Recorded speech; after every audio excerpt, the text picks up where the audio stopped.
ज्याचे भाग्य चांगलं असेल त्याला आमच्या नामाचा छंद नाही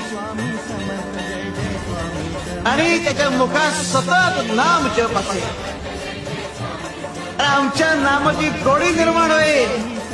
ध्यानी मनी स्वप्नी ही नाम संजीवनी वदनी असेल. त्याला निरंतर सुखाची प्राप्ती होईल. तसं मधाचं सेवन करण्यासाठी भ्रमर कमळ फुलात गुंतून पडतो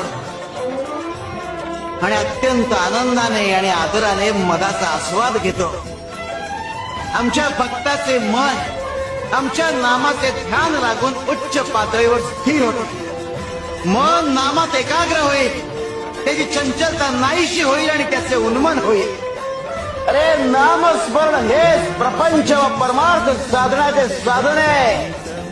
शिवाय शंकर.